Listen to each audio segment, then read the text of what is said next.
Our next guest has worked in politics and public service as an aide and advisor to Hillary Rodham Clinton during her two presidential campaigns, as well as her time as First Lady, Senator, and Secretary of State. Her memoir, Both and: A Life in Many Worlds, is on sale now. Please welcome to the show, Huma Abedin.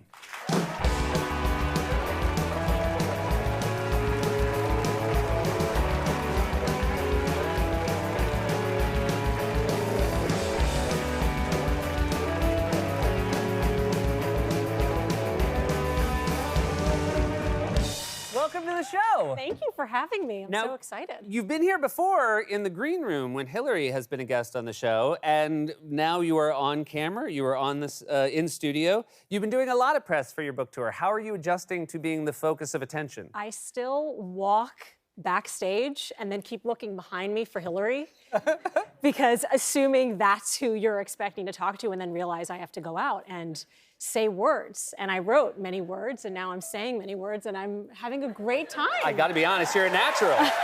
You're a natural with the words. Seth, we have been here, I think, at least 5 times. I think that's right. With Hillary. And I mean, I'm usually a little bit more productive because usually when you guys are out here, like I'm back there ordering Seamless, figuring out what I'm gonna have for dinner, getting on a conference call.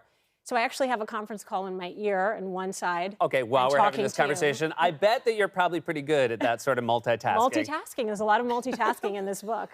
So I have to ask, this book is about how you grew up, and it's about your time with Hillary, and it's also about, your personal life, which was incredibly traumatic, and, it's very raw, the details of this book. Was it traumatic reliving it, or was it cathartic putting it down on paper? This ended up being, I hadn't thought about it in the moment, but it did end up being a pandemic book. It forced me being in one place and space, sitting and writing. And I thought it would be really hard, but I basically just poured my heart into the story, and I found it to be incredible therapy. I loved the writing process. I rediscovered what it was like to write. My father always thought I would be a writer when I grew up, and he always told me the greatest power I held was in the power of my pen if I used it wisely. And so I loved it, and I feel it as I'm out in the world, this sense of liberation. Also, you have this very public marriage to someone, Anthony Weiner, and, we all sort of in real time are experiencing what's happening. Has it sort of, writing this book, brought down the walls in a way that people now feel that they can approach you, even people that were maybe close to you that didn't want to have these conversations or didn't know if you were willing to have them? Have you been able to talk to people more about it, having written the book? Seth, in 2011, when the story first broke about Anthony, and I was not even 12 weeks pregnant, I'm working at the State Department, it was the first time I realized, you and I started this conversation with, I'm used to being behind the scenes, used to being the person not talked about, being invisible, and I really liked that. And that very first trip I took, I was at an airport, and a woman comes over and she puts her arm on my arm in the bathroom while I'm washing my hands and says, I know what you're going through, hang in there. And that was the first of what I would say is hundreds, thousands maybe of moments in the last decade where people have approached me on the street. I've been at dinner parties, at restaurants, and somebody will come over and say, can I talk to you for a second? And we step outside, and it's almost like these little group mini therapy sessions. And if that's a service that I can, if that's one thing, I try to believe that there's a silver lining to everything that happens in our lives. And so if I can share, I'm happy to do it. And it's been a wonderful connection with strangers. I'm so glad that you are getting that from the experience of writing the book. You talk about giving back and hoping that this can provide a service to people. There's some very funny things that you've had to do over the course of your career of working for Hillary Clinton. The one that I would not have predicted is having to fish a dress out of the East River.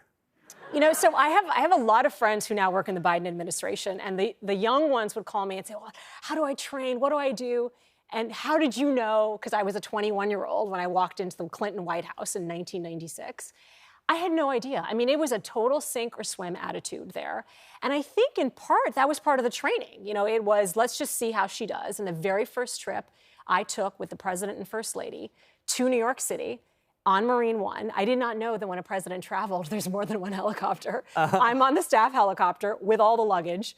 The helicopter lands. I take all the luggage off. My helicopter takes off as Marine One is landing. And the prop wash lifts the first lady's clothes, the hanging bag, off the landing zone and flings it into the East River. So I have to figure out what to do. I run inside. This guy comes out with a broom, and he's like, this has never happened in all my years. Take this sopping wet bag, put it in the car, figure out how to get it dry cleaned. She walked on stage the next morning to give a speech 12 hours later. She had no idea her clothes were floating in the East River. That's amazing. And I didn't tell her that story for a long time. It was like 5 years. I mean, what an advertisement for any dry cleaner that can get, if you can get the East River out of a dress. They did well. They did well. They did well. Yes. You obviously over the years gave Hillary a lot of feedback on things like speeches. Did she have any feedback on this? Did you present it to her? Did you look to her for guidance in any way? She was one of the first people to read the book. And she gave me, her notes were hysterical because she sent me back the manuscript. And in the margins, she would write, "This is very funny." Like when I tell the story of her breaking her elbow and me fainting in the hospital and peeing in my pants. And she's reliving the moments with me. But she was just really encouraging, she didn't tell me to cut anything, said put whatever was in there. In fact, I just talked to her before I came on the show and I said, I'm going to see Seth. Do you want me to say anything about you to him? She's like, oh, just tell him you love me. I'm like, okay. I love my boss, Seth. Hey, congratulations on the book. Thank you so much for being here. You deserve to be out here. Thank you, Get out Seth. of the green room, I'm so Homa. thrilled to be on the show. Homa Abedin, everyone. Both in A Life in Many Worlds is available now. We'll be right back.